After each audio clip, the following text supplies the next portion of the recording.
Let's learn how to convert normal photo into vintage-looking ones in Canva. Today, we'll embark on a creative journey as we explore the art of transforming a regular photo into a captivating vintage masterpiece using Canva. First, let's open your Canva application on your device. After that, you need to add a photo you want to edit, so to do that, click on plus button in the bottom of the screen. Now Canva asks you to choose the dimensions you want. I'm going to choose recommended dimensions for Instagram story. Next, we need to add a photo to edit it. So on Tools bar in the bottom of screen, scroll to the right and find little cloud icon to upload photos and click on it. On this menu, click on Upload Files, that is button on the top of the screen, and next select you want to add from gallery. Now Canva app send you on your gallery, and you need to select a picture you want. I'm choosing this one.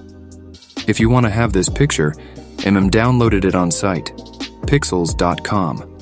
On this website is 100% free photos and videos. Then extend this on whole workspace. First edit we need to do is to make picture to be black and white photos. So to do that, select a picture you add and on Tools bar, go on Adjust. Now you can set whatever you want. You can play with colors and make it however you like the most. For me, the best is to set saturation to -100, brightness to 10, and contrast to 20. When you finish this section edit, you need to do is to add a plastic warp.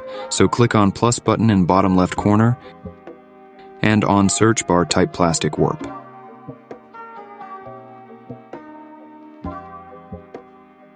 For all of this plastic warps, you need to have Canva Premium, which cost for now $15. But you have a 14 days free trial, and you can activate it.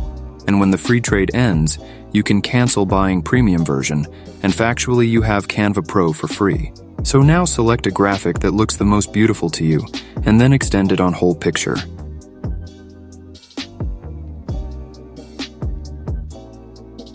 Now we need to reduce it, because this looks bad. So on Tools, bar find Transparency and click on it. And next set it on 50% and you are finally finished. So thanks for watching, see you in the next video.